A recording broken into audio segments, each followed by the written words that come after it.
Steve, I decided to wear a soft hat today because it seems like Matt Campbell is a hat guy.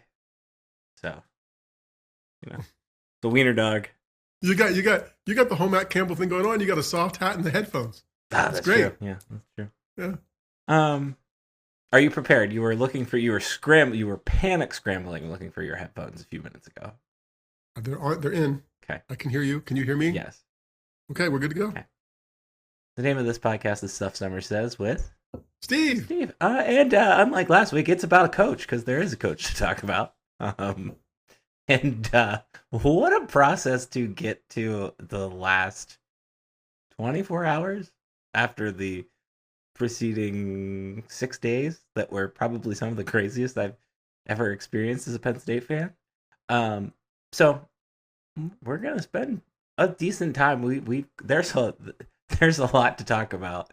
We could honestly just do an entire episode on the leaked audio, which is now confirmed leaked that it was Pat Kraft on the other end of that line, so to speak. But we can also begin with the news of the day. I think that Pat Kraft may have actually said it best today when he was like, said I was banging my head against the wall saying, why didn't I go with this guy from the beginning? Because I think, in so many ways that you've heard and seen from other people, it just kind of felt like an obvious hire for Penn State. A guy that is from Ohio, relatively regionally close. It is someone that has played or coached in the middle of nowhere, and has built up a program in the middle of nowhere. And Penn State does not need a program builder. Even Matt Campbell today alluded to the fact of what James Franklin has done for Penn State, which I thought was a really nice move by him. But I think what Penn State needs is somebody that can kind of get them over the hump. They have been collectively stuck here, and I think that if you were going to take a bet on someone, which is really what all of any hiring is taking a bet on someone. There are very few names that come to mind that fit in the way that Matt Campbell at least fits on paper, and even to today's press conference came out and fit that way, I guess to say.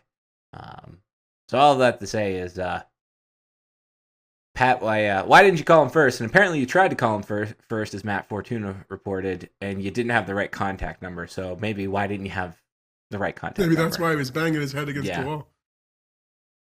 Yeah, I mean he was a name that was on my mind from the beginning because he's with all the openings. He's every opening the past 6 years has said, "Oh, how about the guy at Iowa State? What about Matt Campbell?"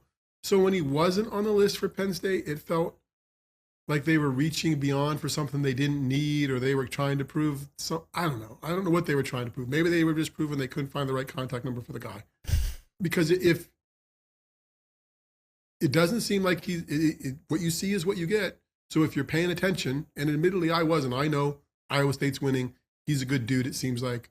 But you don't even have to just scratch the surface a little bit, and it's like, oh, okay, this is the guy. This makes all the sense in the world. So that it took almost 2 months, and you almost had another guy signed. They thought perhaps signed from BYU, who doesn't feel like would have been as good a fit. It's good for Penn State the way it worked out, but it was some fits and starts getting there, and the celebration and atmosphere that came with it today. I think there was probably some relief in that, along with some accurate celebration for what they had done. That's fair. I do not think that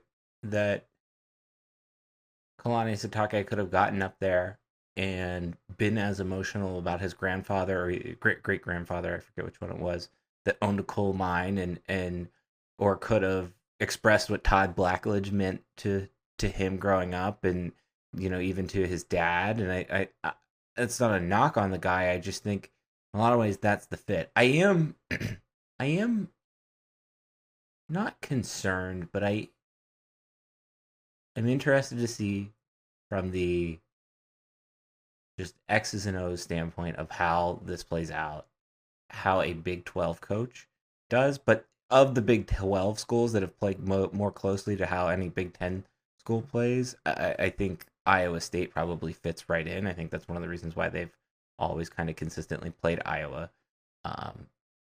so tough in general.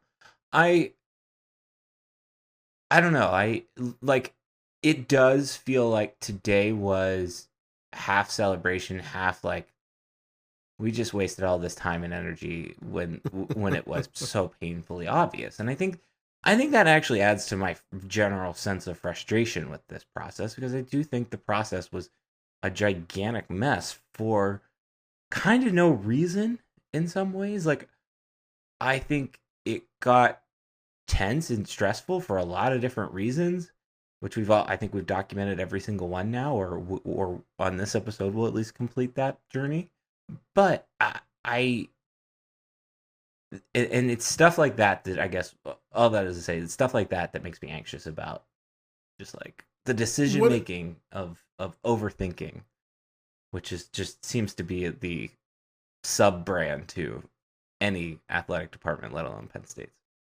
What about the journey worried you? Or, no, I know what about the journey worried you. But why do you think the journey took so long? I've been like struggling with this because I know I've been bashing the timeline, but I think my issue with it was the failure to leave Provo without a signature, and like that's a pretty standard operating procedure for anybody that works in any type of contracts. So that worried me. I don't think, and we talked about this last week with the recruiting class situation. I don't think I got as many alarm bells about the like players, the number of players coming in and out situation, because like I don't know that was necessarily Pat Kraft's MO, because I think he made it clear he wants somebody that can quote unquote attack the portal and all of those things. However, what worried me about the process was last week when we were dealing with the new batch of candidates, if you will. 2 of the 3 were NFL guys that could not bring a single player with them. And not saying that like Penn State's going to raid Iowa State, but there's going to be at least probably, I would imagine, 5 or 6 guys that come from Iowa State to play at Penn State next year. And plus recruits, etc., all of that. And to me, it's like that felt very scrambly, and it's like had everybody, including us, but like had everybody that was doing the process seemed to have provided a sense of calm, I think I wouldn't have a worry right now. Fair? Okay. Yeah, I think the part that scared me about the process is the part that still scares me a little going forward. And I'm going to preface this by going ahead in my timeline, which may force some people to drive off the road who are regular listeners to this. After that news conference today, I'm not a big rah-rah guy, but he won the news conference, did all the right things, touched all the, Paterno, Brady, Collins, Blackledge, Courtney Brown, all natural, all whatever. And I think that was him. I don't think anybody else would have been capable to prep him for that. If you wanted to ask me who wrote that speech, it was him with his wife, Erica, like talking through it. It wasn't anybody from athletics. There's nobody in athletics anymore in positions of power would have known those names, would have prompted him for those. I mean, not just wouldn't have had that life experience. And there's a part of me almost, if I wasn't so far out, I'd be like, I could have almost been like, when are tickets on sale? Like I could have almost after that been there. But I know, poor Russ is driving off the road and Terry too. But the part that scares me and what took this process so long is his boss. Like that Jerry Jones aspect of that man in his job while empowering students and promoting them and fighting for them and making sure we're not playing that first conference game on the road, God forbid, it feels like at some point, if a coach is good and has their own direction, those things could be at odds in the future. I don't know. I think that's a very fair. It is. All of my anxiousness with this hire comes from the athletic, those whose offices are in the BJC, and not those who are in the Lash building. They're actually in the building across from the stadium. former visitor center. Oh, that's where they are now. Sorry, Yep. can't keep up with all okay. the moving. I just feel like I 100% agree with that, and I think that's what came through in this process. That's what came out of this audio that leaked. I think we got so many confirmations from that. We can say I want to spend some time on the audio because there's a lot. Sorry, I didn't mean to track. Yep. I do want to discuss the names aspect. Whether that was intentional or not, to your point, I thought that was particularly interesting in a couple different ways. Number one, it was kind of refreshing because, like, I don't remember that much of James's initial press conference, and I certainly don't remember Bill O'Brien's, but I actually do remember, like, the memories for those guys were more so a little bit before, like 82 teams and in the 70s teams and Franco in that era, like further back. I thought that was just like a fascinating, like how time has moved forward little thing. And I thought that was neat. I thought the anecdote about Kyle Brady and wanting to be recruited and play like Kyle Brady, I thought that was really cool. That being said, like, are you familiar with the concept of like remembering some guys? You're familiar? You just like sit around. It's a very millennial thing, but you just like sit around and just drink beer. And Matt Campbell might be the all-time remember some guys thing. Like, I enjoyed Blackledge's dad, right? Yeah. I mean, it wasn't Blackledge, it was Blackledge's dad because of where they positioned high school football. Bill O'Brien getting a shout out was surprised me. Like, floored me that he got a shout out there. I thought when he played in Maslin, Ohio, this is what I expected him to know, right? Yeah. I mean, I'm sure he knew the same thing from the Ohio State side. OB was in the Nittany Lion Inn, and it was post scandal, and it was very much, we're going to do this differently. We're not going to be associated with athletics. We're going to announce him in the inn. We're going to show that we're still this institution. And he was, I understand why we're here, and he fought for the team to be on TV. And OB doesn't get enough credit, I don't think, overall. Franklin's news conference, what I most remember is blowing up balloons and going to birthday parties. And that and elite will be the thing. I mean, I think he was great for the time he was here, did the right things he was supposed to do until it wasn't right. But this news conference was different because it was about a football coach and a feeling, and there was no need to apologize or provide context or whatever else. We're kind of going to get at it, which was good, and which is Pat Kraft's DNA too. But in my world, I need the football coach to get at it, and I need the athletic director to put them in the position to get at it. I think that's fair. That was one of the things I wrote down here was he didn't sell me anything. There was nothing, like, he didn't have to sell me anything. He didn't sell me anything. He picked the perfect tone for it, and I do think, to your point, that was it was again, not that any coach besides maybe the Jaguars guy last year like ever loses their opening press conference, but like he did a nice job with it. It was very well thought through. Yeah, didn't ask us to climb, didn't ask us to be patient, didn't ask us to whatever. This is what we're going to be and who we're going to be. And that's just better. You come with a statement, a purpose statement, and go forward. So is there anything else from the press conference you would like to discuss? I want to apologize to the media people who I was like, last week, I'm like, I don't know if I did a good job, and you corrected me. I think everybody asked good questions. Yes. I think they were, Rich out of the box with, hey, why here and why now, which is the question because he's been associated with every job in America for the past 6 years. Bob Flounders with the question about the audio, some people seeking some specificity that they didn't get on some other things. Credit to the media for, I think they did. And that's always such a dog and pony show because you got the people up top who are the players and the fans and whatever else. So from the press conference, I think the media did its job well. No, I agree with that as well. My biggest thing was just interested to see how Pat Kraft addressed the audio, and I'm glad, number one, somebody asked him, not that somebody wouldn't have asked him, but number two, like, he was at least forthcoming about it. I think that was important. I wanted to talk through the contract because I think that was important. There were a couple of things there that we wanted to talk through. I think what stood out to me, the three things that stood out to me, we talked about, the clauses we want to see. I think I mentioned one of them was a grade point average. Look at you. And that is tied in. I don't have the specific numbers in front of me, so what's an A get me? Oh my god! An A get you? Steve has a packet of everything. He printed it out. You know what sucks?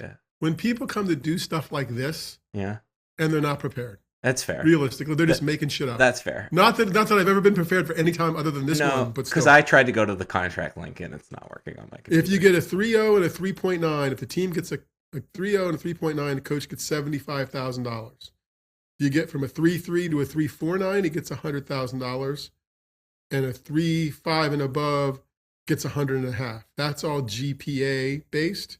There is also a second category, so I guess he can get both the GPA and the GSR.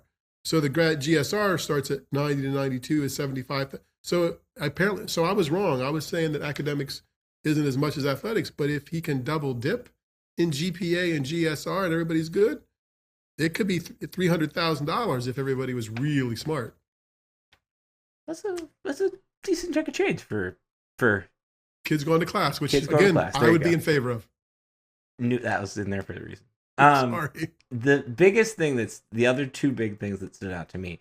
I don't think that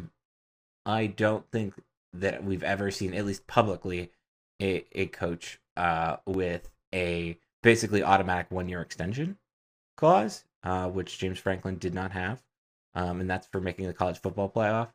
And then it comes with a compensation increase, and then a 2-year extension for $1 million if Penn State wins a national championship, which I think was also a good choice. The other thing that I thought was really interesting, there is a clear mitigation clause on the contract, which again, I have said the whole time, this is all Penn State's fault for trying to be coy about stuff. If they had the whole conversation around James Franklin shifts if we had known some of the specifics around James Franklin's contract. Not all of them, just some of them. So I think that was big. No, it's funny how two different circumstances have kind of led to the same answer. A decade and a half ago, it was football's gotten too big. There's a scandal. We're gonna show you the coach's contract. Here's his offer sheet. Here's what's going on. That's when OB comes in. Now it's, the buyouts were too big. We weren't whatever else. College football's in a different place. We're going to show you this. Not there wasn't a term sheet for James, but I think there's this kind of transparency when you're asking stakeholders, and perhaps in no more direct way are people asked to give money in almost anything they do, except for charities probably. Give us your money so this kid can play. Give us your money so we can do this. Okay, tell me what you're doing with it. And I just think there's so much value in that entities don't do enough of. No, I agree with that. I think that was what was felt slightly more looking back at James Franklin's, from what I remember looking at Matt Campbell's, because again the link is not up. How much was the bowl? You were? Oh, he got $200,000. James got $200,000 for a bowl. This is a non-college football bowl appearance. Is $200,000. Okay. So Pop-Tarts Bowl, $200,000. That is $200,000 that Marcus Freeman is not getting. It's true. And the vehicles, I forgot. This guy has a 16-year-old daughter and an 18-year-old daughter. He gets 2 vehicles. I don't know if James only got 1 vehicle or 2, but 2 vehicles for a family with 2 teenage girls. That's a good thing. That's interesting. That is different. Because James, the most recent one was he got per year allowance or vehicle through dealer car program of $10,000. So he could get $10,000.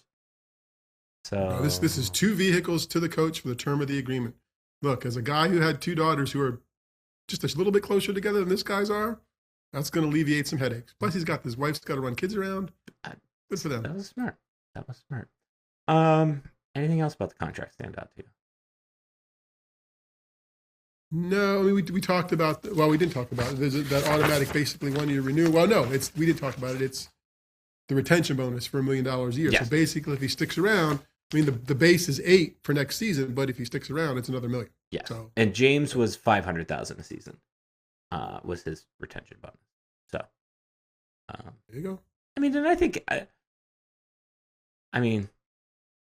it's kind of funny because not that Penn State wasn't going to pay the new coach more than James Franklin, but Pat Kraft probably reset his own market a little bit throughout this process on said contract. Yeah, if they'd have done this guy from the beginning, maybe it would have been a little cheap. But I mean, this feels like market. I mean, Kurt Signetti making 11. Yeah, I think it's Penn fair. State's got to win a couple more games. This is that stadium is what, a $6 or $7 million ATM the 7 times they play, plus everything else. So yeah. Okay. We didn't talk term. 8 years long. 8 years. 8 years. That was a little surprising given what we just went through with the whole James Franklin having basically a 10-year contract extension the last time he signed one. But when that pretty much lines him up through Pat Kraft's extension, which goes to 2032, I believe, as well. So I think that was an interesting part in this. Okay, that's about it on the contract. I wanna discuss a few media aspects to it. I want to shout out Roar Plus, who actually had the first interview with Matt Campbell ready to go that went live about a half hour before the press conference started. Thought that was a really smart move by them to try to capitalize on some urgency there. Thought that was good. Other thing that I thought was notable and interesting, Matt Fortuna, friend of the podcast, got an exclusive interview with Matt Campbell. And I just thought that was neat. That caught my attention with the rollout. There is one more topic that I want to discuss, but do you have any other media? No, I didn't know the Roar Plus, obviously, because not me, but good for them. And that's what they're for. That's what they're supposed to be what they're so supposed very to be much doing. so. Yes. Yep. No, but credit to the media. I think they did a good job. All the usual suspects asked questions. They asked the right questions.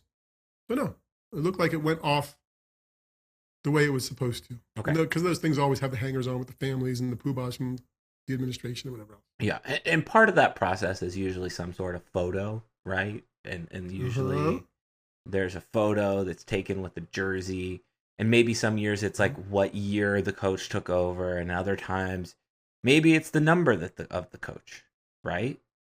And today it was a number 17 jersey, which took me a second. Gerald Clark. Yes, I thought I actually thought Ethan Grunkemeyer, but now that you might be right on Daryl Clark.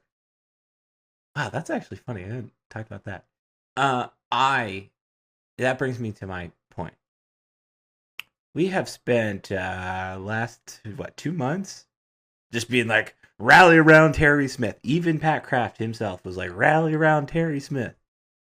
Yet, when it comes time to announce the hire, Matt Campbell technically is the 17th head coach, but he is the 19th person to be considered the head coach of Penn State football, with Terry Smith and Tom Bradley kind of basically being erased from the history books when you hold up the 17. I cannot think of a logical reason other than the fact that they were interim, and maybe that interim carries so much weight. But we don't credit those 3 wins from Terry Smith's era to James Franklin. We don't carry it is 1 win forever for Tom Bradley. Does not make any sense. I do not understand the Terry Smith, Tom Bradley erasure. I don't think technically is the right word. You said technically the 17th coach. Yes. I think we're going to disagree. I think it's factually the 17th coach. The other 2 were, in fact, interim coaches. And I knew you were going to go here, and I don't know that I have a great argument, but this is my argument. Okay. Say you go to a Broadway show, right? And the person can't perform it. Whoever the lead performer is can't perform it. So the understudy performs. They get a performance. They get credit for that performance. They did a good job, but they are still the interim performer. They are the understudy. Now, I know these coaches weren't understudies. They were the interims, but they are not the head coach. They were interim head coaches. They are not the 17th head coach in Penn State football history. I know it's all parsing things, but I'm on that side of it because I respect to Scrap for getting his 1 victory. Bigger respect for Terry to holding the program together because it was not easy. And he was probably not, well, they probably gave him some money, and he's now the biggest paid non-coordinator in college football. But they weren't the head coach. They were the interim head coach. I don't know. I did confirm. It's like a battlefield promotion. Sure. The trustees didn't have a meeting. Did the trustees have a meeting for Terry and compensation? I don't think they do, but I did confirm that he did get a little pay bump, not the pay bump after, like the pay bump during this process. Like I did confirm. And you would do that on the academic side. If somebody got sick and somebody else is taking up their duties or doing whatever else, they would give them a supplemental bump or a part-time bump for that too. Okay. I don't agree with erasing. They're not erasing. They're just in a different column. I think it's like a spreadsheet. They're just there's wins and then there's interim wins under that head coach. They're all wins. They're just all right. Well, go tell the spreadsheet on stuffsummersays.com that, or we have to do that with. We can have an asterisk now on stuffsummersays.com. We can if anybody, we can have different math that'll set us apart. We are the home of 19 head coaches. God bless you. That's your name, so make them. There you go. Make it yours. If anybody in Stratcom is listening to this podcast and can offer us a reasonable reason why we just erased 2 coaches off the map, please let us know. I might change my mind, but I'm probably not. They are not erased. They are respected. They just did a different job. Okay. All right. I was fired up about that, and I just wanted to get to that. Anything else specifically Matt Campbell related that we want to discuss? No, he did a good job. I mean, I wanted to ask early on about I wanted to ask before. I was thinking, would you go to an airport to see somebody show up? Maybe if I was a college student, maybe. I think that would have been fun just for something to do. But not now. Knowing this afterward, like that energy and approach could have gotten me to show up at an airport, but I wouldn't have done it anyway. So no, I think he did a really good job. I know. I don't believe I'm saying this stuff either. I did think the mom that brought her daughter along or son along was cool. I thought that was neat. Like, now you're always gonna have that moment, so I thought that was cool. But I don't think I would show up at the airport. I don't have a segue. I don't have a segue joke into what we're gonna talk about next. There are a lot of swear words. Maybe you should just swear going into it. It would be the same thing. Might take a stab at counting how many. He was an artist. He was an artist with that profanity. He used it in just about every word category. If you were in elementary school figuring out words and what kind of roles they play, I think he used it in almost every category. Yeah. No, I think that's pretty accurate. So, can we talk about what a fever dream it became again from Thursday night into Friday morning? So, if you were not plugged in online, you probably missed this. So, much of the buzz was trending Thursday evening towards Matt Campbell coming to Penn State, and then out of nowhere around like midnight, an insider, like a reporter or a staff member at the On3 at Iowa State said, I'm hearing that he's staying. Well, that was just like, everybody was like, it's deja vu all over again. Like, this is a repeat process all over again. So that happens. And then in the background, this link is being shared. And I didn't understand what the link was until the next morning. And I wake up and the only thing people were talking about was this leak of this audio. And I think it's one of the most fascinating moments in Penn State sports history, honestly, because it's like, it's just so unique and we've never experienced anything like it, and kind of ironic just for how tight and quiet Penn State is on a lot of these internal things and a lot of internal matters. I think there are 2 takes to this. Number one, now that we know it's real, I feel comfortable talking a little bit more about it. I don't think it was ever use of AI. If this is what we're using AI for, God help us, we should not be using AI at all. That being said, like, I think there's two schools of thought. I think it was embarrassing for Pat Kraft. I think this is going to make any leverage. Yeah. It was embarrassing. Is that for both schools or is that one of the schools? You said there's 2 schools of thought. Do you think both schools of thought think it's embarrassing? Oh, I'm not talking about those schools of thought. I'm talking about the 2 schools of thoughts are it was embarrassing and our take on it. Right, shut up. So, I was in a hurry. I'll be patient. I'm working on it. We can talk on that. So I think it was embarrassing for Pat Kraft. He lost a lot of leverage, particularly against Oregon. I think it was a clear sign that he's worried about Oregon. But I think he lost a little bit of leverage and a little bit of respect, probably from his colleagues around the Big Ten for this audio. I know it was private and meant to be private, and he probably never anticipated that this would get leaked out. But you never know as a position of power. That's important. And I think from the second school of thought, it was a fascinating glimpse for you and I into all of the things that we have had questions about, wondered about, talked about in a lot of ways. So, which of those schools of thought would you like to begin with? It seems you were eager to start with the embarrassing thing. So let's go back to that question. What was it? Well, I'm curious. My generalization would be, I am sure my brother, if he is listening to this podcast now, is like, Steve, how can you not like this? This man is for the players. He is passionate. He is whatever. So it feels like this is the perfect old guy, young guy thing.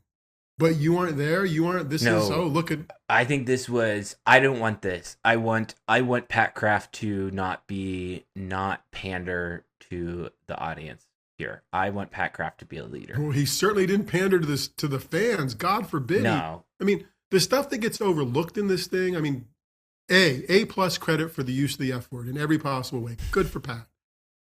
But the stuff that gets overlooked is he kind of bashes the fan base. I mean, not kind of, he does. They ignore the outdoor noise and those outside noise and those people that are doing that. And he talks about people who don't know anything. Well, they don't know anything because you're not sharing them with anything. And you're keeping stuff in the family. Well, you want us to give you money to support the family. So do you want us to be in the family or not? I like Don Butt in terms of the linebacker play.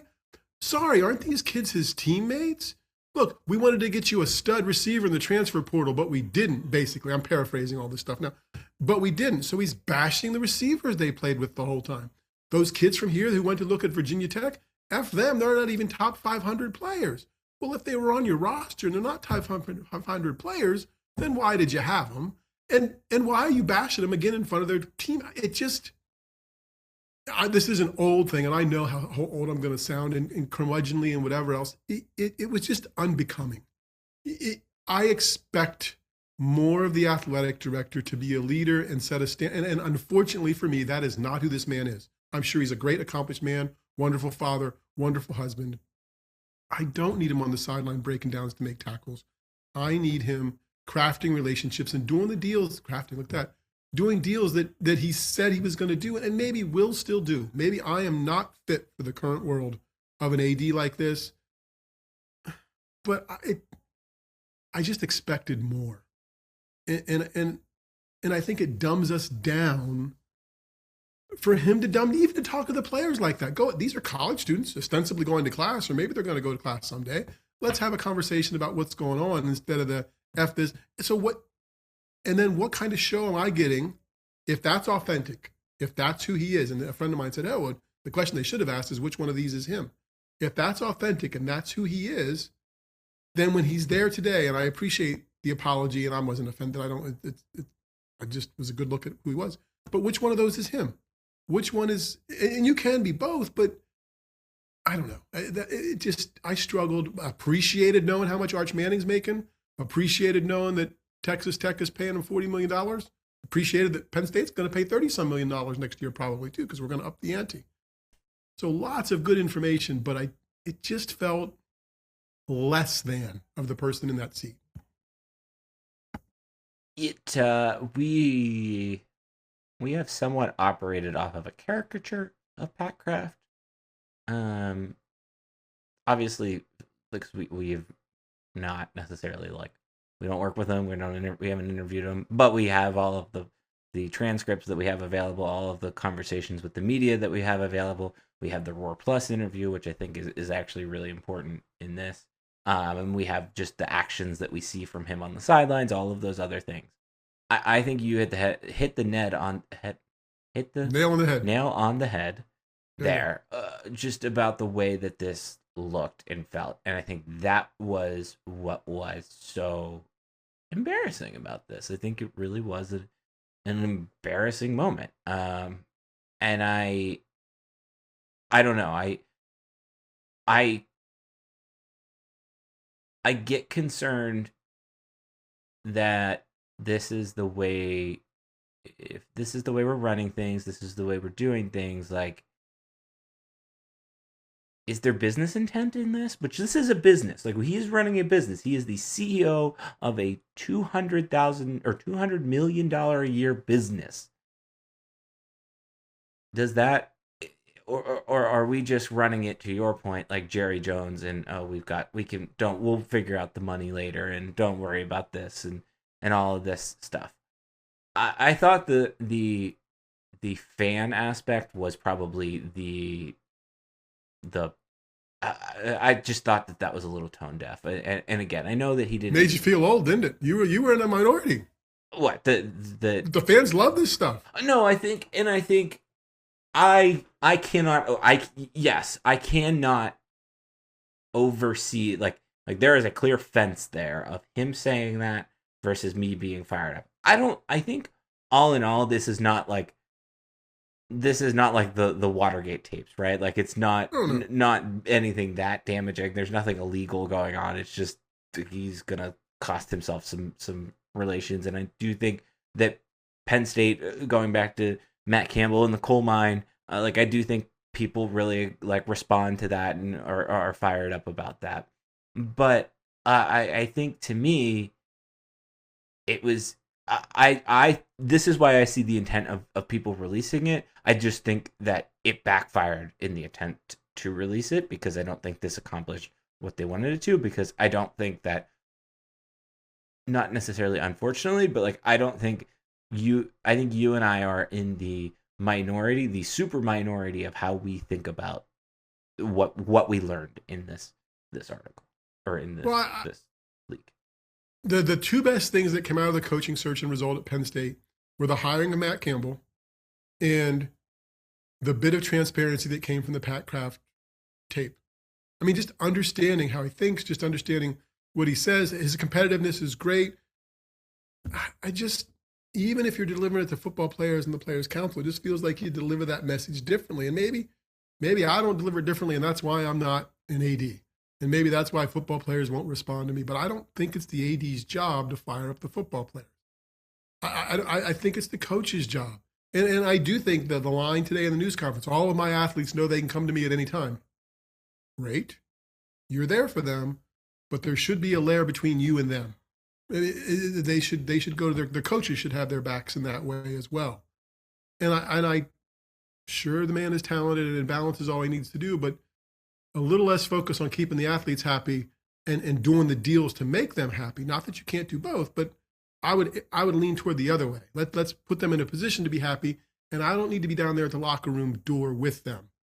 But maybe that's who he is, and maybe that's what set him apart. I don't know. I do know it's a my way or the highway world there, and he's the one in charge of the highway. No, I think that's fair. A couple things that were interesting to me. We did get a peek into Brian Hartline and also about how he felt about. And let me back up. I want to shout out Ben Jones for putting together a transcript of this.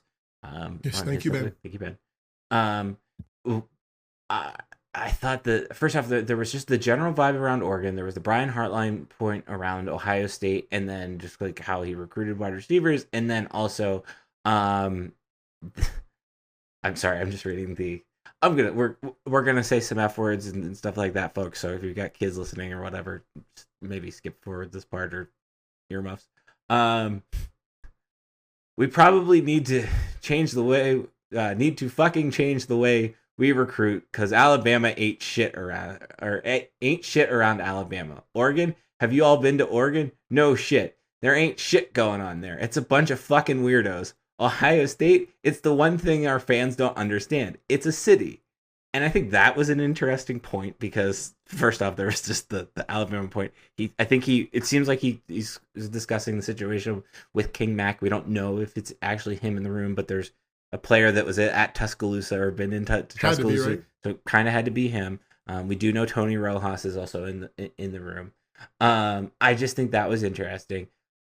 I think this is very similar to the James Franklin runway. This is almost no different than the James Franklin runway conversation. Right.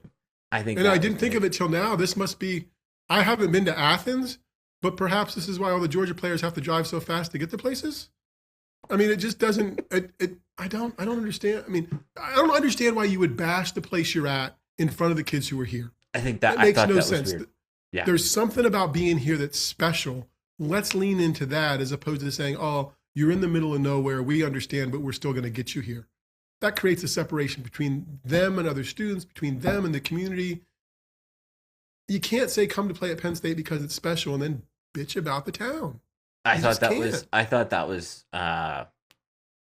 weird and frustrating, and also an underline to that knock of against the fans. I thought that was an important thing. I thought the conversation around Frank Leonard and he shouldn't know that much about Frank Leonard and him leaving. I thought that was weird. Maybe I should. I don't know. But I thought that was weird. I want to get to the one quote here. Going to be some more swears. Ohio State's Ohio State, but fuck it. They ain't. It's not like they're light years away better than us talent wise. We can't be able to get over the fucking hump. Michigan fucking stinks. Fucking joke. Cheated their balls off. That's real, by the way. They did it. That's real, by the way, what they did. Michigan cheated their balls off. We're close to Ohio State. We just can't get over the fucking hump. Oregon, fucking quarterback was shaking in overtime, but we have to win those fucking games. That is Jerry Jones. Like, you could copy and paste that, and that is Jerry Jones, I bet, talking to Brian Schottenheimer about you know who it's not or who it is, but without the swearing, is Kurt Signetti. That's fair. That's a good. They're not any. I mean, that to me, that again, that's the football coach's job. It's the football coach's job to produce locker room material. Granted, Signetti's was in a public venue, but you have to assume you're always public and whatever else. I don't know. I think there was a conversation about Nike. That was interesting. I think that was a big sports business. I mean, like, I don't know. He seemed jaded by Nike, which is weird. But knowing what we know about his close connection to him working with Adidas is also kind of interesting in this. I think by far the most interesting sports piece of the whole NIL process was the quote about how much Penn State is spending on NIL. I think this confirmed that Penn State ain't broke. I think that's number one. And I think then when Fortuna tweeted the 30,000 or 30 million in NIL dollars for the roster, that kind of is point two. And what I wonder is that 30 million for football alone plus 20 million from, or let's say 18 million or 15 million out of the rev share? I think that's an interesting point. No, that's my understanding. I mean, that's the way it's been spun nationally anyway, because on Sirius today it was who was it? Rick Neuheisel talking about the same kind of quote, talking about Penn State spending $30 million on football. So if the rule is, if House is 20.5 and Texas Tech and we and many others are saying we're going beyond that, this is why there's never going to be rules in college football. Yeah, here's the rule and everybody just blows by them. It doesn't matter. People are going to cheat because it's not in their best interest, and to not cheat. I think that was interesting, and I think the other thing that was kind of interesting, showing him worrying about how players are managed.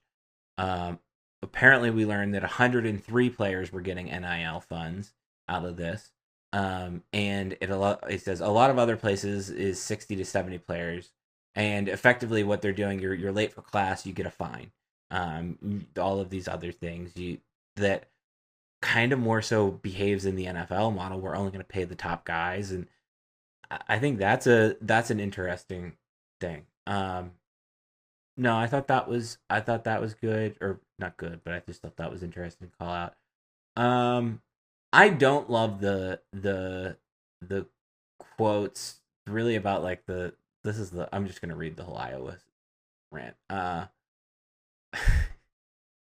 He says, "Find me a fucking solution. Like, do I gotta figure that fucking? I mean, I love the game of football and I love you more than anything, but I ain't in the fucking weeds. I'm trying to pay the bills. You don't want dogs in the back of the room. I look at you, Tony. Like, Tony, without you, all of a sudden, the whole fucking defense falls apart. why aren't we playing the young kids more? There's no reason a 90-year-old quarterback from Iowa should run for 180 yards. So disrespectful against us with a torn MCL.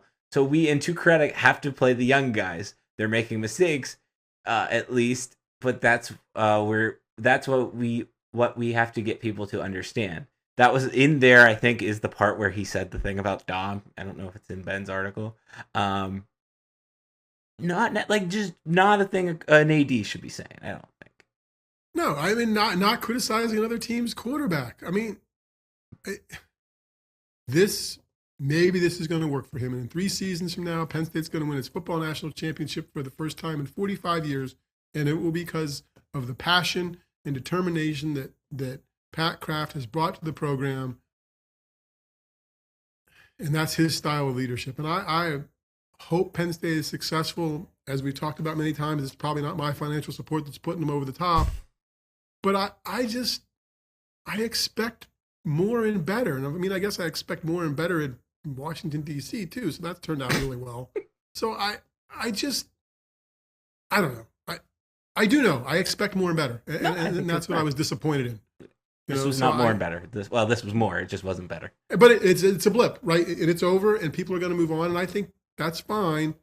But the loss is the transparency. It'd be good to have a middle ground here somehow. Hey, this is what we're paying players. This is what we're doing. We're going to go 65.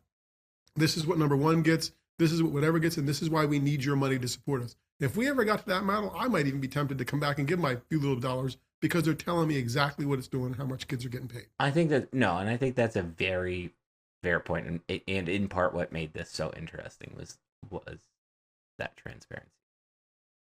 I will say, and maybe we can close on this, it did feel such an odd juxtaposition between this leaking and then what the Iowa State AD said in his press conference about Matt Campbell leaving.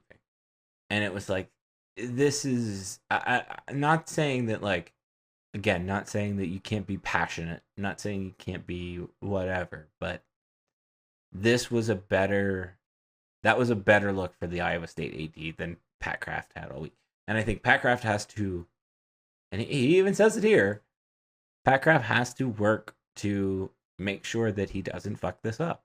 To borrow a phrase from him, that I don't, I certainly hope that it works out, I guess, would be the best way to say that. But I think the start of the rant, that statement, is more him and how he'll operate than the apology, and I'm sorry that I got to work. Not that it wasn't sincere, but I do believe if I had to choose which one of these personalities is him, it's the audio from whatever. So I don't think that's going to change. I think he's just going to be careful the next time he has a team meeting. Hey, leave your phones outside. We're talking. Get those little pouches. It'd be like going to a Taylor Swift concert or whatever it is. You got to zip them up. Yeah, you got the whatever. Cone of silence. Yeah. Yeah. Okay. Did we cover everything today? I feel like we've covered 48 minutes. We covered. Is there anything else you want to discuss? Let me look at my notes. No, we covered it. New coach, everybody's excited. AD made a mistake, everybody's still excited. What's next? Transfers, arrivals, staffing. Staffing feels more in line next, I feel like. An announcement of the blue-white game. I mean, there's so much stuff. It's a content machine. It is a content machine. That's why you hire a college football coach. I don't know. It's weird. Oh, and there's a bowl game next too. We should probably mention that. That's true. I forgot they're playing a bowl game. That's true. We'll talk about that next. Yeah, we have. We see who's actually going to still be playing. I don't know. Are you going? No, we're not going. We're gonna opt for some warmer weather, I think, eventually. Okay. So, no, I just what a fascinating week last week was. Like last week was one of the craziest weeks ever. And that's why I wrote the thing I wrote this week, because I was like, it needs to be documented just how wild this was. But there's more to come. I mean, it will be fun to watch from literally the side, or figuratively the sidelines, as media folks figure out who gets the first air, who does the first story about the family, who finds. I mean, there's a competition now of trying to figure out getting on Matt Campbell. So, I mean, yes, we had an exclusive interview already. War Plus has done one as well. But who else? Everybody's going to be making a request. So how do they dole that out? Who gets content? Who does?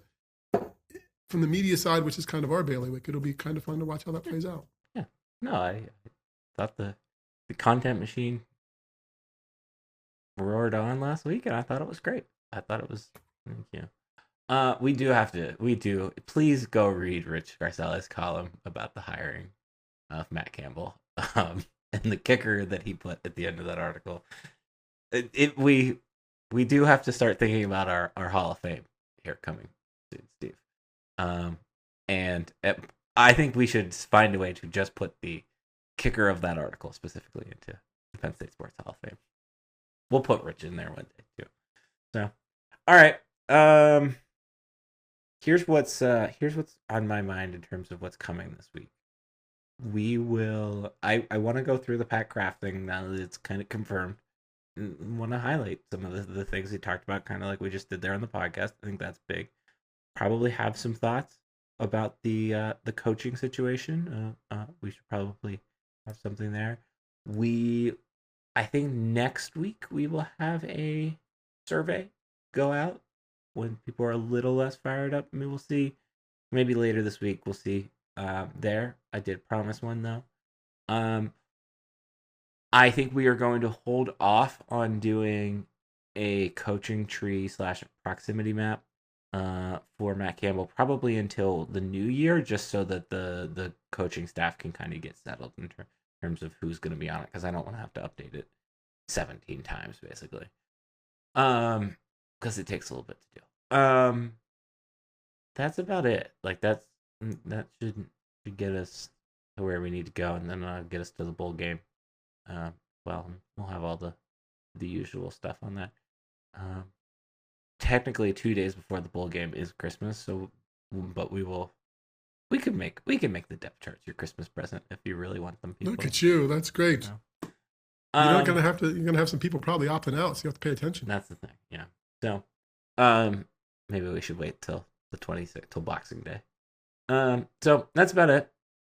Anything else from you? Any other questions? I'm going to do a little media thing, probably expanding on the media doing its job a little bit. Maybe look what the differences are for me, perception-wise, between Campbell. And I've got probably in a couple weeks, got some semi-exclusive hockey-related stuff. And we'll have to talk wrestling probably next week as we start chasing down a record for dual meet wins. So we can get back into that stuff that people love to hear from us. So, yeah. That's cool. All right. Website, stuffsummersays.com. On that website, there's a section called With Steve. My email is Darian@stuffsummersays.com. Steve's is Steve@stuffsummersays.com. Perfect.